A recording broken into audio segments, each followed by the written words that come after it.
Good morning, and welcome to the Unitarian Universalist Congregation of Lake County.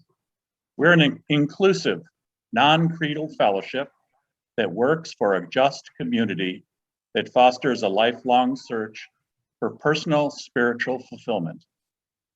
I am Kristen Mark Hughes, and I will be your service leader this beautiful morning. Reverend Byrd Tetzlaff will offer our sermon entitled Self-Esteem. First, we have a few announcements. Be sure to check out our weekly service bulletin, which lists the many UU activities and groups who are meeting on Zoom, except of course for Tai Chi, which meets in person at our church in the parking lots on Mondays. If you're not interested in receiving our weekly bulletin or learning more, if you are interested in receiving our weekly bulletin or learning more about us, please send us an email to Got Your Pencil Ready? office@lakecountyuu.net, or leave your email in the chat for this meeting so that we can contact you. You can control your own computer volume by clicking on the speaker that's usually located at the top and sliding the dot to the right for louder volume. This service is being recorded, except of course for joys and concerns and the discussion period after the service.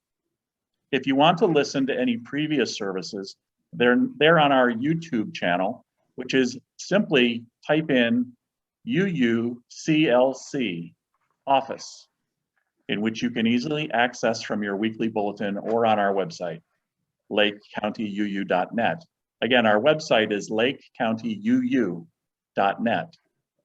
You can also donate to UUCLC real easy in our chat box funding link. If you go to the participants list on your Zoom meeting, you can then select the sub menu. It says chat, and in that chat box, you'll find the link which has just been put in, and push it with your finger, and you'll be magically transported to a place where you can donate. Have fun with that. Just want to add that our fellow UU Pat Barton sends her greetings, and she invites anyone to get in contact with her, especially if you're feeling a little alone during these quite challenging pandemic times. Her phone number is, so get your pencil or pen. Are you ready? 352-973-7058. And once again, that's 352-973-7058. Talking with Pat will definitely cheer you up. Any other announcements? Janine, go ahead. I just want to remind everybody that next Saturday, May 9th, Reverend Byrd will be offering her drop-in chat session from 1 o'clock to 2. About 5 or 6 of us joined her last month and really enjoyed the conversation, so we hope a lot more people will come into that meeting. You'll be able to find the link in the bulletin that comes out on Thursday, so we hope to see you there. Okay, is there anyone else that has an announcement for our group or for anybody joining us this morning? Would appreciate any spotters just calling out if you see anybody's hands waving. Oh, looking at the spotter and I don't see her hand waving, so I think we're in good shape. Welcome to all of you this morning. If you're a first-time visitor and if you're comfortable doing so, as I was trying to get Carol to do a second ago, just wave your hands. And wave them anyway, if you just want to say good morning. Thank you very much. We don't see anybody's hands waving, right, Carol? All right, I want to give a warm welcome this morning to Reverend Byrd Tetzlaff. A little bit about Byrd. She grew up in the Midwest. It's where my family's roots are too. She got her master's from Meadville Lombard and has served congregations in Illinois, Tennessee, Virginia, Indiana, and California, and now sort of us. She's currently retired except for an animal ministry and art ministry and an occasional blog. Byrd grew up on a beautiful Lake Delavan in Wisconsin and was childhood friends with Alice Wynn, who's the sister of our very own Val Wynn Condi. You may recognize the middle name there. Byrd discovered UU at the age of 21. It's been active ever since. While attending Meadville Lombard, she received a Master's of Divinity degree. And while in California, she worked for the legislation of same-sex marriages, and during the window, after it became legal in the state of California, and then before it became illegal, finally to become legal nationwide, at least for now. She performed over 70 same-sex weddings at no cost, and she's now retired, lives in Indiana, doing art, which includes drawing mandalas, blogging, and she feeds birds, quite a lot apparently. We also know that she has a couple of cats who keep their attention well in her view. So, Byrd, do you have any opening words for us this morning? Well, I have chalice lighting and open words. Thank you.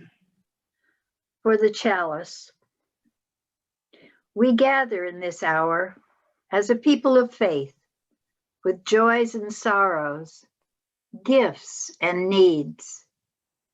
We light this beacon of hope, a sign of our quest for truth and meaning, in celebration of the life we share together.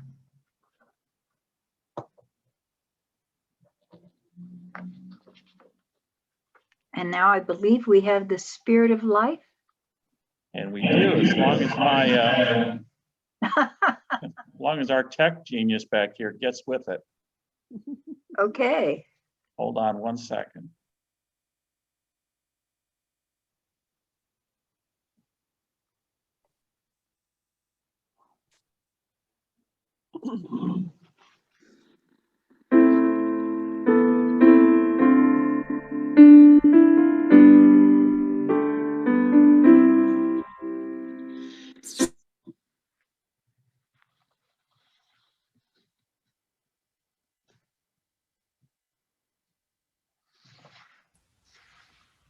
Chris, the sound cut out.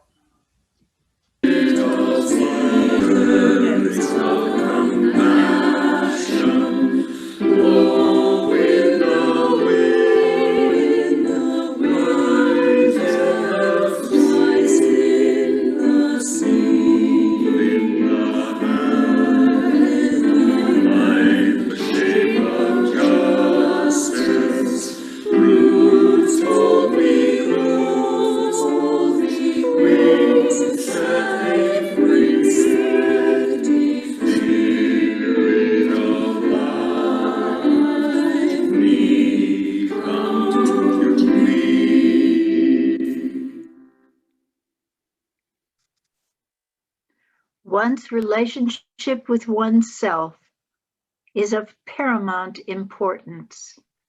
It determines how we feel about ourselves and usually how we treat others. It can make our day full of hope and good cheer, or it can lead us into dark and unhappy places.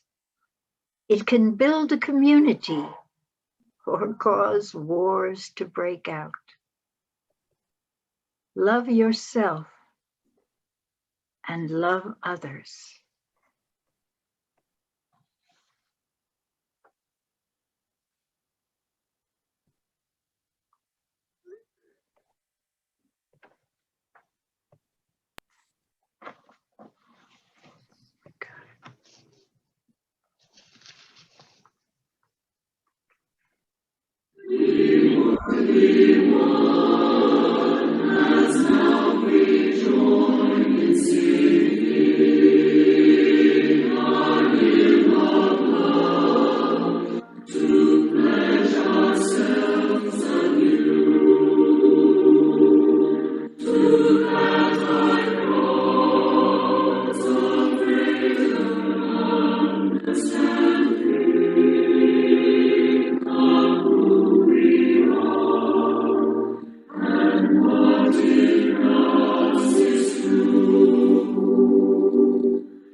Good morning again. Each Sunday, we make time for those who wish to offer a joy, a concern, or a sorrow. This portion of our service will not be recorded. That are named, and for those things that are too tender to speak, we collectively hold them in our hearts, in our light of compassion, and in the warmth of our community. And that's a real thing. If anybody needs anyone, please feel free to let us know. You can do it on Sunday, or you can pull up your directory, or let anyone you know, friend or family, will be there for you. All right, we're going to do a silent reflection. And Byrd, do you want to lead us in? Okay. I can get back to where we got to be here. Oh, Chris, we were doing the congregational covenant first. okay, let me get to that. The covenant and the offering, then the silent reflection. Got it. If I can just get the PowerPoint where it needs to be.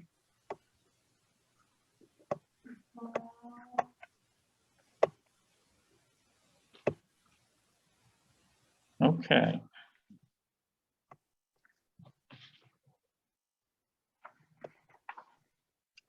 Is everybody ready for our congregational covenant? Love is the spirit of this church, and service is its law. This is our great covenant, to dwell together in peace, to seek the truth in love, and to help one another. That's by James Villa Lake.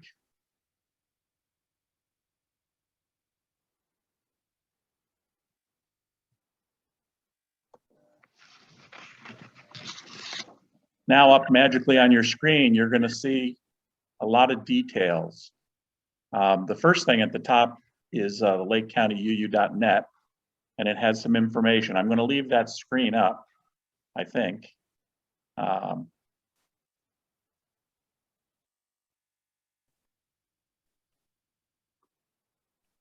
So it's our practice to give generously to this church as we're able, and keeping in mind both its meaning in our lives and its impact in the world. We're very thankful for all of you who provide financial support to UCLC. We use that code. That means Unitarian Universalist Congregation of Lake County. In order to continue our virtual services and to keep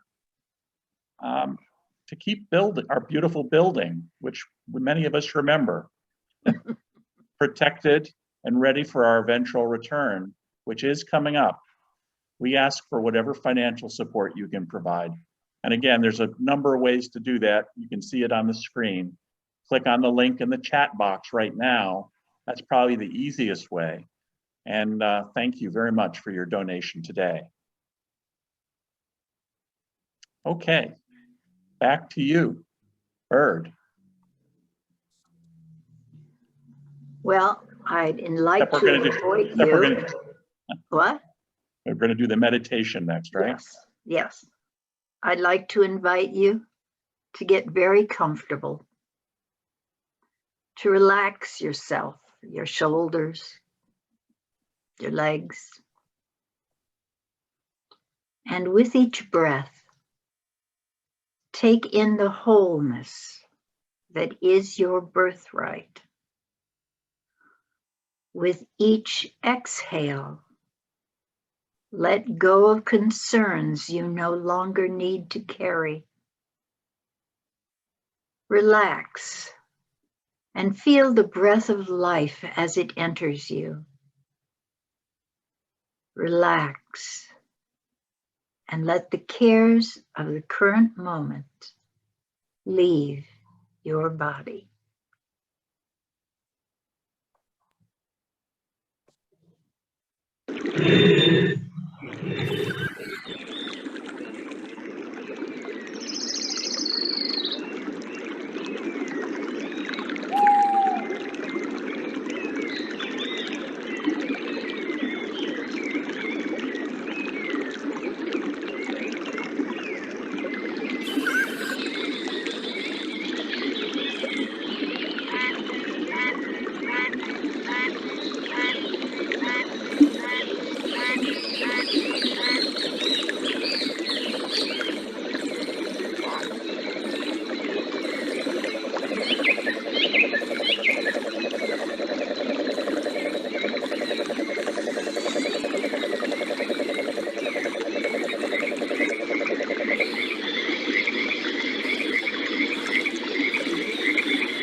When I was a kid, a certain friend of my mother's was very easy to be around. She laughed at herself often and didn't seem to take herself very seriously. Yet you could depend on her to listen and to care about what you had to say. She seemed to like who she was, and she seemed to like who I was, which made me feel very important and valued. I admired her and wanted to feel the way she seemed to feel about herself. As I grew up, I was fortunate enough to occasionally run across other people who also seemed to like themselves and shared many of her qualities. I didn't have a word for it back then, but by the time I got to college, I learned that the term I was looking for was self-esteem. Self-esteem, what a concept. To enjoy who you are. To not be worried all the time about what other people thought of you. Wow, that really seemed like a neat idea, and I wondered just how you got there. So I took a few courses in psychology and did some therapy and discovered to my dismay that there is no single definition that all psychologists use that defines self-esteem, and not a lot of information on how to get there. When trying to define self-esteem, some folks lean towards self-love. Others focus on the ability to achieve goals or even to set goals. Still others talk about it in terms of taking responsibility for your own actions. And some folks speak of it as being self-reliant. And then there's that guy on YouTube that swears self-esteem does not exist. He also thinks optimism and pessimism don't exist. So I kind of take him with a whole boatload of salt. And then there's always the problem that lots of people seem to confuse self-esteem with conceit or even narcissism. To me, they're almost polar opposites, because conceit and narcissism is when you're constantly comparing yourself to others, and of course, others are found wanting. Secretly, narcissists are always worried that they don't measure up, so they live in fear, which they have to cover up. But self-esteem? You compare yourself only with yourself and maybe to what progress you're making. There's no reason or incentive to compare yourself to others. But even if psychologists don't agree on the definition, there does seem to be some consensus on character traits. And here are some of the ones that stand out for me. Folks with self-esteem enjoy their own company. They like who they are. They learn from their mistakes. They're extremely honest and trustworthy. They appreciate others. They live their values. It seems to me that folks who like themselves tend to live better lives, be happier, get along with others, and maybe even be able to cope better, no matter what their situation. If they don't like where they are, they work to change it or make it better. But they won't waste time blaming themselves or usually anybody else. They don't take their situation personally. They focus on solutions, not blame. Years passed, and I actually ended up teaching classes on how to build self-esteem in a junior college. Once, after one of the classes, I needed a ride home. And a friend of a friend of a friend happened to be there and offered a ride in his truck. He and his girlfriend had nothing to do with this junior college.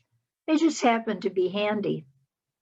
They were fairly uneducated and not particularly well off. The truck was a beaten up mess, but they made room for me, and they were friendly enough. As we rode, the girl asked, what was I doing there? And I replied, I was teaching a class in self-esteem. She looked at me, puzzled, blinking her eyes, and then she asked, what is self-esteem? And I replied, well, it's learning how to like yourself, to be comfortable with who you are. She looked away, and her eyes slowly started filling up with tears. Oh, she said softly, I can't even imagine that. That image has stayed in my mind. And there are other similar images. I was doing some prison ministry, and while in the waiting room, I looked around at the tables. Some had families sitting, waiting, sometimes talking. Others just had a lone prisoner waiting, hoping for a visitor.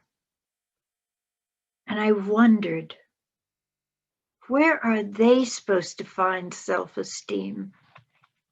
Society throws people like them away, often the families of the prisoners as well as the prisoners themselves, just as it throws away poor and uneducated folks. They don't count. They don't matter, and they know it. When the prisoners get out, how are they suddenly supposed to be model citizens and not bring all that guilt and anger with them? How are they supposed to find a way to love themselves, to know that they matter?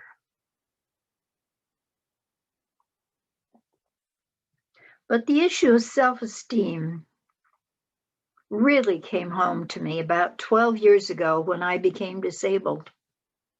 I wasn't ready for that, but then no one is. No one is ready for suddenly not being able to depend on yourself, to not be able to do things that before were easy. But I was lucky. A close friend was disabled with the same thing, and she showed me the ropes and helped me find support. And the best thing she did was to turn me on to the online support groups for disabled folks. It was a whole new world. There were all sorts of people with all sorts of conditions, some like mine, some a lot worse. I honestly had never been aware before, even though I'd had disabled friends, I never realized what they were dealing with. And in getting to know them and in learning the facts of my disease and other disabilities, I learned the absolute importance of self-esteem. For folks with certain disabilities that have left them isolated, the number one cause of death is suicide, not because of pain, but because of the lack of meaning in their lives.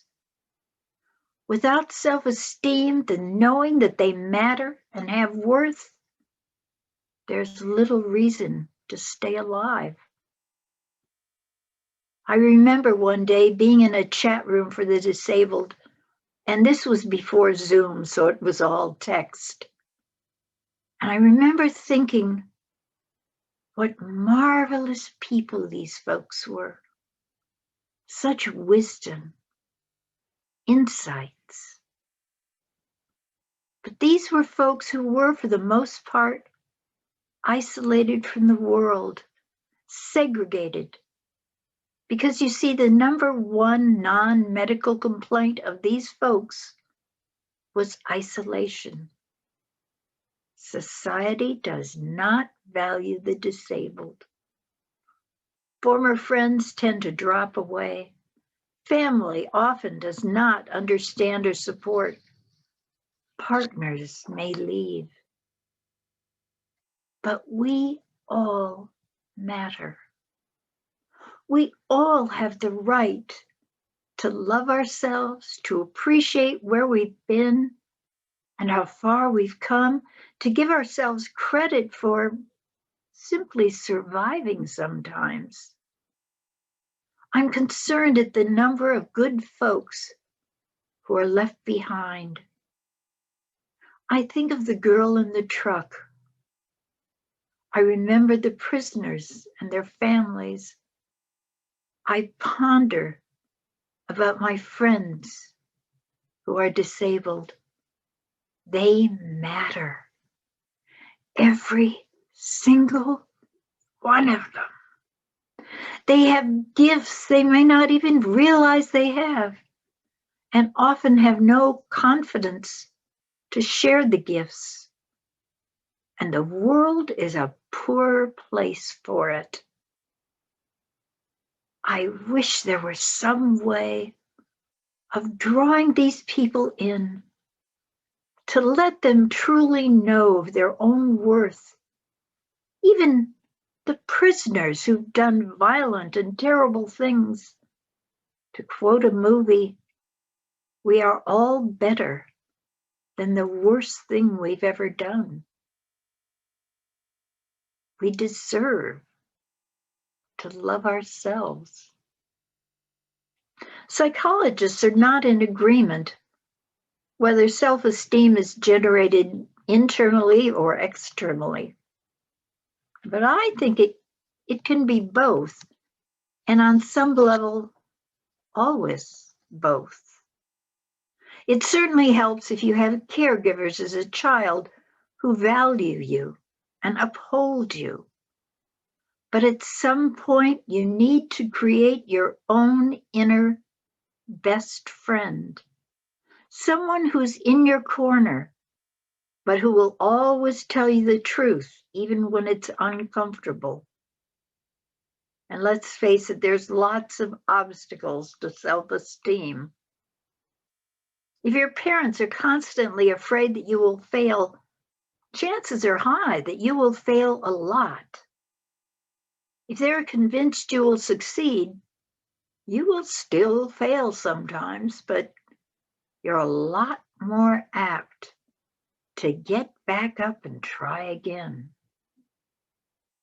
Besides bad parenting, other obstacles to healthy self-esteem might include the economy, race or religion, accidents, a disability, your own inner critic, a society that tells you you have no value because of something you cannot change. After all, society is uncomfortable with folks in any sort of negative circumstances, health, finances, whatever. Because if it can happen to you through no fault of your own, then it can happen to them. Easier to make it your fault for being disabled, poor, uneducated, not pretty or handsome, or a million other undesirable traits. And if the message you get is you screwed up, it's really easy to change the message internally from I screwed up to I am a screw up. Self-esteem is what keeps you from making that transition. Let's face it, folks with healthy self-esteem are more likely to be happy. to have healthier relationships and friendships. They're more likely to enjoy their lives and have a string of successes behind them and goals ahead. Liking who you are makes you more able to recognize and deal with your weaknesses.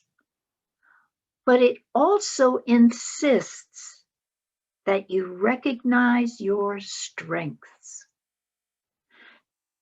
Everyone has certain strengths, but we usually focus on just the weaknesses. And that's not fair and it's not helpful because we have both. And if we are to grow, we need to be able to nurture the good things in us. And self-esteem is slightly contagious because when you like yourself, it's easier to see the strength of others. And by appreciating their strengths, you are, in effect, nurturing their growth. Without self-esteem, you don't live as happy a life. You often feel a failure. You're always telling yourself, I can't. So we don't try. We miss opportunities. Self-esteem is actually a very liberating force. It allows us to dream great things and sometimes even do them. However, self-esteem, or whatever esteem you have, only counts if it is reality-based. So how do you get self-esteem anyway? Well, according to psychologist Nathaniel Branden, there are 6 pillars of self-esteem. In other words, if you practice these actions, you will build your own self-esteem. And I've found they really do help. They are living consciously, self-acceptance, self-responsibility, assertiveness, living purposely, and having personal integrity. Don't know about you, but the first time I encountered this list, it made my head spin. The words were familiar, but how does it all fit together? How do you use it? So allow me to unpack just a little. Living consciously. Well, that's very similar to the Buddhist practice of mindfulness. Being aware of the here and now. Being aware of what you're doing and why you're doing it. Understanding your choices. Being in the present moment. Self-acceptance. This is having a realistic concept of who you are. Being aware of your faults and virtues. And being honest about them. Means working on the areas you think need improvement, but it also means acknowledging your strengths and nurturing them. Self-responsibility. Being responsible for your attitude and actions. Not expecting anyone else to bail you out. Assertiveness. Some folks confuse this with aggression, and it's not that. Assertiveness is standing up for yourself without stepping on someone else's rights. Living purposefully. This is having realistic and very specific goals for yourself. For instance, if you want to say, I'm going to be a better parent, that's pretty vague. Instead, you might want to try, I will spend an hour a day after work, at least 3 times a week, playing with my kid or helping them with their homework. Specificity counts. Having personal integrity. Being honest with yourself about who you are, living up to your values, even when no one else is watching. I love the way these principles work, and they do work. But in my mind, you could boil it down to just 2 things. Have ethics and try your darndest to live up to them. The pillars are merely tools on how to put your ethics into practice. One more point about self-esteem. There is a spiritual side to all this.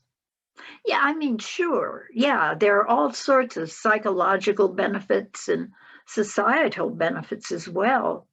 Folks with positive, reality-based self-esteem are much more likely to be interested in building a better world, a fairer world, a world filled with justice and well-being.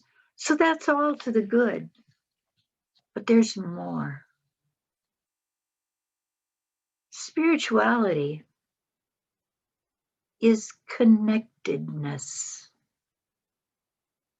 Being connected to whatever it is that is ultimate reality, to the world around us, to the environment, to all living beings, to other people, to yourself, your history, and most of all, to your present being, wherever you are right now. Healthy self-esteem enhances all those connections because it is not based on wishful thinking or self-delusions. It's based on reality and positive interactions. Self-esteem connects you with your highest self. When you are your true highest self, you can move mountains, even the impossible mountains of despair and hopelessness. You can build bridges of understanding. You can be the change you want to see in the world. You can bring peace to yourself. You can be peace. So be it.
You are worthy and wonderful.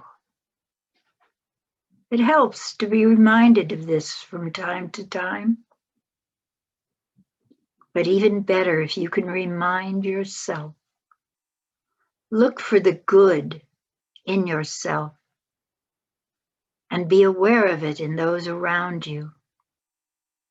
Remind them of their strengths. Recognize their struggles and rejoice in their triumphs as you recognize and rejoice in your own. So be it. As we extinguish the chalice, let us take the light into our hearts, reminding us of the wonderful gifts each of us has to give.